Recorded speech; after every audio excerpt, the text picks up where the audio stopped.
The ROG Ally X has been out for a couple of days at this point, and I've had some time to really experiment with it. But in all actuality, we've yet to truly test the biggest selling point of the ROG Ally X, the much bigger battery. In theory, the added battery life should result in double the battery life, but I've also read reports suggesting that the Ally X's internals are also just more efficient overall, theoretically meaning more than double the battery life. If this is true, then the ROG Ally will be the undisputed battery king.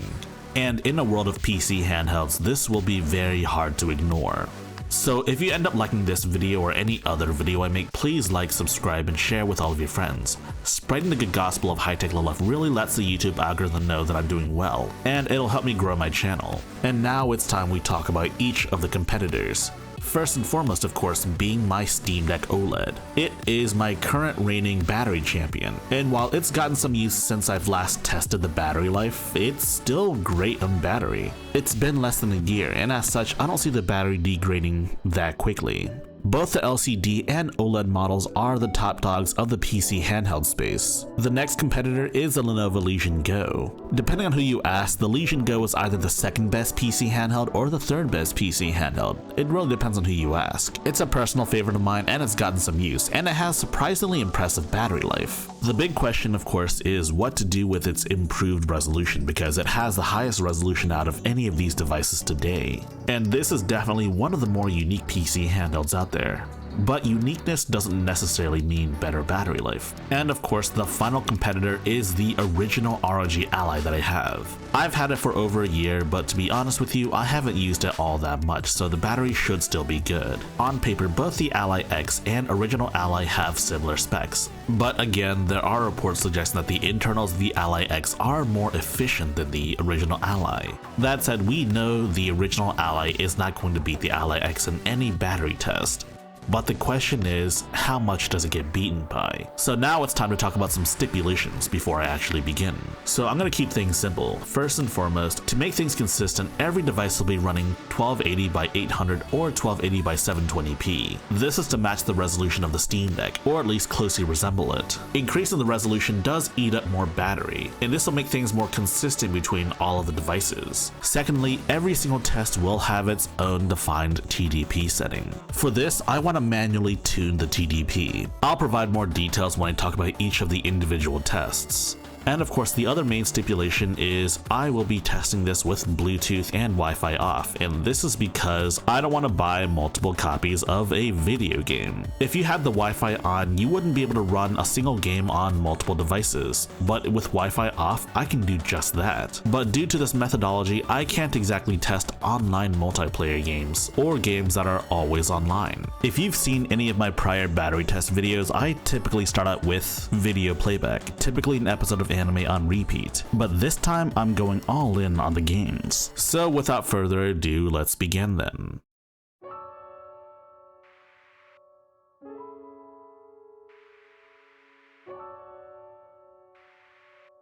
And the first game here is Ghostpia Season 1. It's a newer visual novel, and honestly I quite like it. What's interesting about this visual novel from a performance standpoint is that it has visual effects. It has a CRT filter and some distortion effects. And with those effects enabled, it drains your battery a little faster than your average visual novel. As a visual novel, frame rate doesn't really matter, so we're gonna lower it down to 30 FPS. And we brought the TDP as low as it could possibly go on every single device. Every single device featured today has a different TDP limit, at least towards the bottom. So while the TDP values aren't exactly the same, they're as low as they can go on all of these devices, at least without modification. If you've never watched one of my videos, this is how my battery tests go.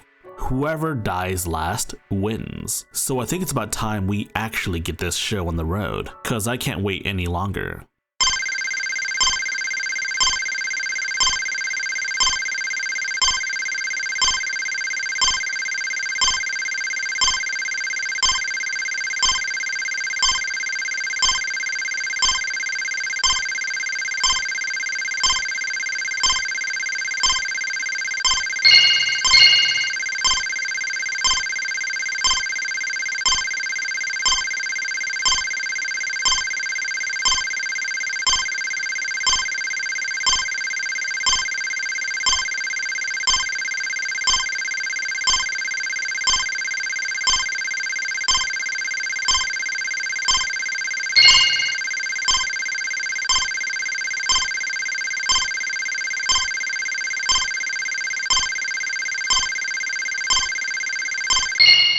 Both the Legion Go and the ROG Ally showed pretty poor showings. Contrary to my prior experiences with the original ROG Ally, the Legion Go is actually doing worse in battery compared to the Ally. But the real competition, of course, is the Steam Deck OLED versus the ROG Ally X, and it's kinda close, but at the same time not really. Both outlasted the competition by over double, but the ROG Ally X lasted an extra hour and 45 minutes longer than the OLED. This is already a great sign. The winner? The ROG Ally X.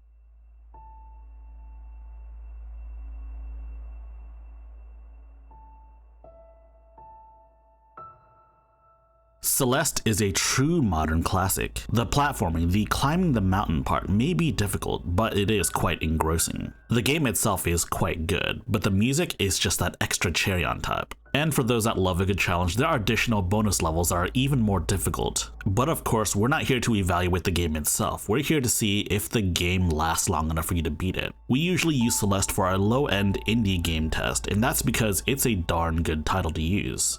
And I mean, come on dude, what more could you want, right? Anyways, let's begin.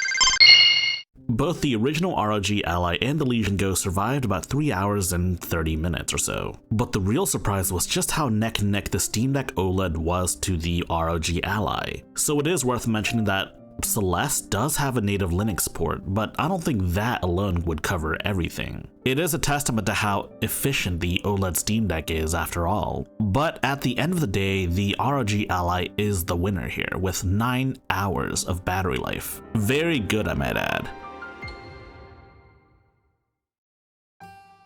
Rabbit and Steel is a game that I've gushed about a lot this year. And why shouldn't I, right? I had a lot of fun with this title. It is best played with 4 friends, but you can play this by yourself, and you can even play this offline if so desired. As a newer indie title, I think this game uses a bit more power than, say, Celeste, but it's still fairly lightweight, so to speak. But it is still fairly lightweight, all things considered. But this game does support higher refresh rates, and as such, we're gonna let our devices fly for a little bit. Yes, all of these devices have different refresh rates, and yes, this will drain them faster. But even then, this game doesn't require that much power to run at full frame rate. As you can see here, I have enough devices to play a full 4-player session of Rabbit and Steel. But I don't have 4 physical people here to play with me, so there's that too.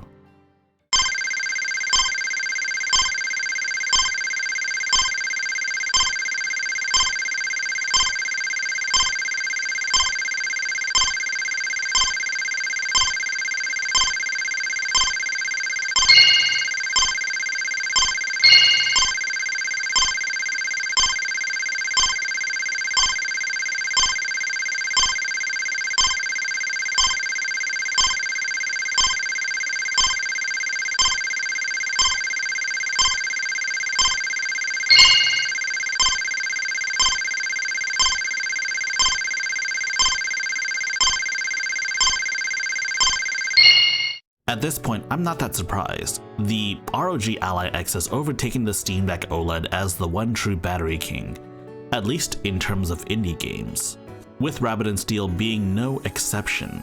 Even with its higher refresh rate, the ROG Ally X still trounces the Steam Deck OLED in terms of battery life. It's proof that adding an extra battery just works. But even then, it also helps that the ROG Ally is just more efficient overall than the original ROG Ally, resulting in not just double the battery life, but far more than double. It's one of those claims where you have to see it to believe it, and now that I'm seeing it, I'm believing it. The winner is the ROG Ally X.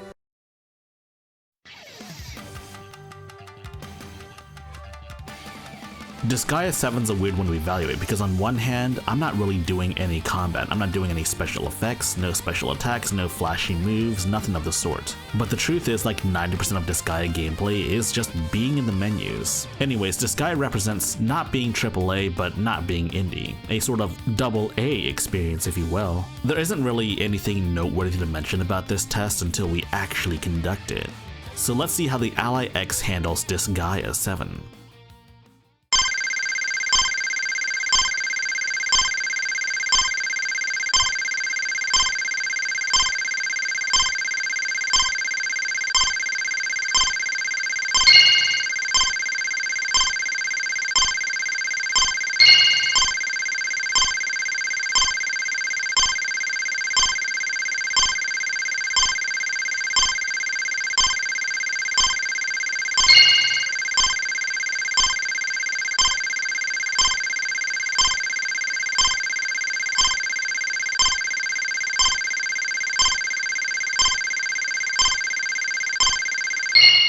As a AA game, Disgaea uses more energy than your average indie game, but it's no AAA title, and as you can see here, we're getting some very interesting but varied results here. The ROG Ally X wins this time, and this time it's a pretty wide margin. All I can really say is that the ROG Ally won this round.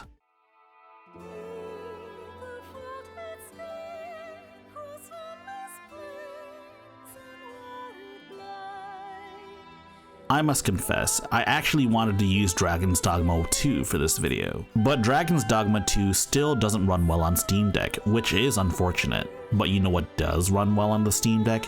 Dragon's Dogma 1. Some would argue that Dragon's Dogma Dark Arisen is superior to Dragon's Dogma 2, and in some respects I can see that, but I'd really have to play through Dragon's Dogma again to see if, if they're actually right.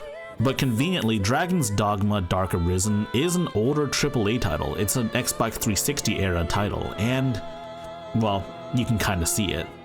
It still looks pretty good though, to be honest. Interestingly enough, unlike the sequel, Dragon's Dogma 1 doesn't have graphical presets, so we're just sticking with the defaults, which is a mix of some low and some high.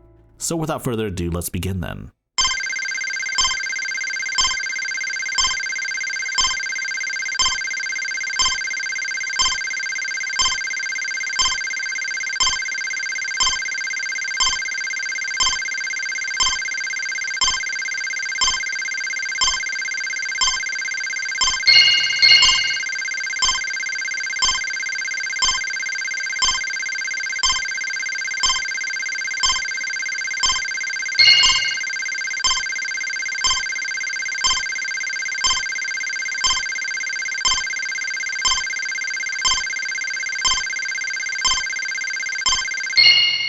You know, I forgot that Dragon's Dogma 1 didn't get a PC port until well after the original game's release, which could explain why it drained so much power when I, tried it out. You could definitely eke out more performance. This might be one of those games that uses more power than necessary if you allow it to, but I could be wrong though. Whatever the case is, the results are pretty much as expected. The ROG Ally X won, whereas the Steam Deck OLED follows in suit. Winner, the ROG Ally X.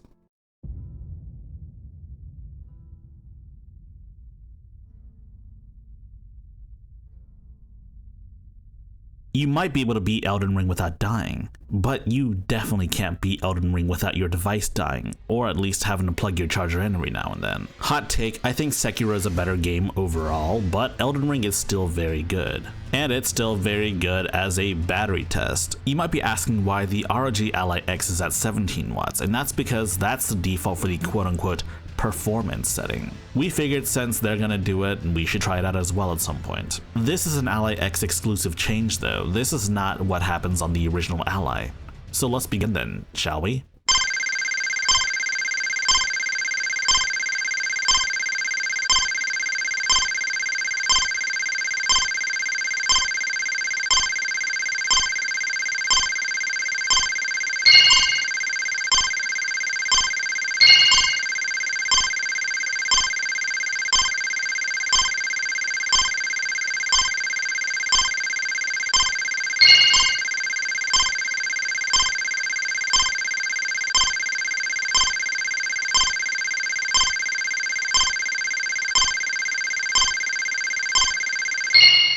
In a surprise to no one, the ROG Ally X wins again. I mean, there isn't really much I have to say about this. I'm saving all of my thoughts for the end of the video. I think at this point you guys already know what the result's gonna be. I feel like I don't have to test the very last game, but to round things out I will anyways. Winner, the ROG Ally X.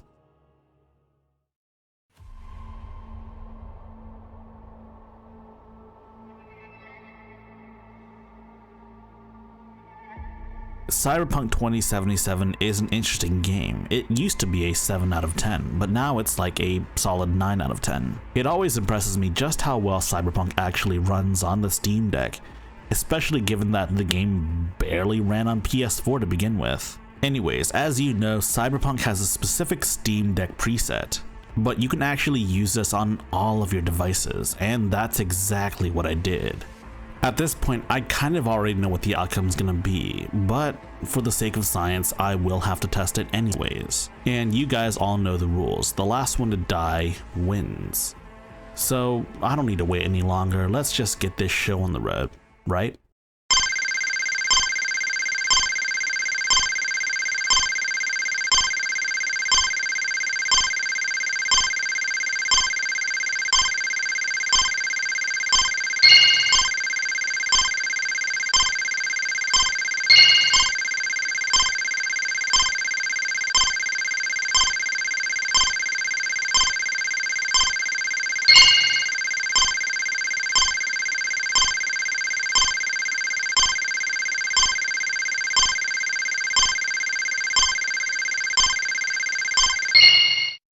I'm not surprised that the ROG Ally won, but I am surprised that it wasn't a blowout like all of the other games. In all of the other games, the ROG Ally was always ahead by at least an hour, or sometimes a lot more than an hour.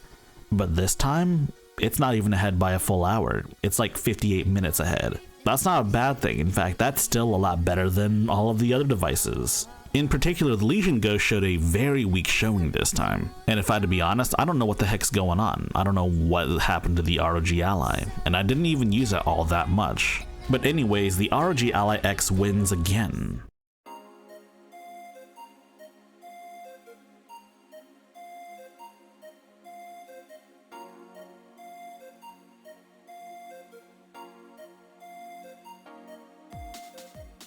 The ROG Ally X won. It blew everything out of the competition. I can't think of any device I've reviewed that has done this. No, not even the Steam Deck OLED. That lost one test to the Legion Go, but this one didn't lose any tests whatsoever. Let's talk about how it blew away the original ROG Ally. The original ROG Ally really shouldn't be in this conversation, and honestly the Legion Go shouldn't be either. Some might say my Legion Go's battery has degraded, and that's certainly possible, but to be honest, I hardly use the device. I use my Steam Deck OLED more. That said, the Steam Deck OLED is still very impressive. Look how it kept up with the ROG Ally X and Celeste. It also helps that Celeste was the only native Linux game in this entire video, so it stands to reason that maybe that helped, but again, I can't be too sure about that. The cool thing about Ghost Pia is that it's a visual novel that you can actually play on the Ally because it supports controller input, which is crazy to think about, but yeah, it does. More visual novels should do that. On the flip side though, we have the lone AA game, Disgaea 7. You know, I tried to make Disgaea 7 fit below the prior graph so that it doesn't need to get its own graph, but I couldn't make it fit, so here we are. This is good enough. It's a very solid increase in battery life. You want to know how much of an increase in battery life it is? Well, I'll tell you. Yes, compared to the original ROG Ally, the battery life has increased about 148%. They really weren't kidding. Over double the battery life. And no, you can't blame degradation for my ROG Ally battery life sucking because, to be honest, I haven't really used the ROG Ally that much. Sorry, Asus. Compared to the Steam Deck OLED, I guess it's not that big of an increase, but still 50% more battery life is never anything to scoff at.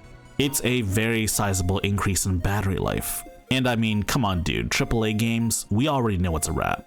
I would do more of these percentage charts, but you can do it yourself. All you have to do is look up how to do percent differences. But even then, you can clearly see how much better the battery is on the ROG Ally X. When it comes to good old-fashioned AAA titles, the Steam Deck OLED didn't really do that well to begin with, and the ROG Ally even beat its height in the prior video. So yes, this ROG Ally X is a true battery king. It's a true battery king in all respects, and honestly, that alone might make it worth selling your old ROG Ally for. Anyways, this video took a really long time for me to make, so I hope that you guys subscribe and like the video and share with all of your friends. And if you guys want more battery life testing with more newer devices when they do come out, just let me know if there's any device of interest that you want me to test out, and I'll test it out. As for more detailed thoughts on the battery test, be sure to check out the comments down below. I'll be writing down some additional thoughts there too, because quite honestly this video took way too long, and it's a pretty long video to begin with. And as for a Baze on the ROG Ally, I know some of you guys want me to battery test it, but from what I understand, it's not going to make a difference in battery life. 1 watt is 1 watt, no matter what operating system you're using, so it wouldn't make too much of a difference in terms of battery life. I think the big differences would be in performance.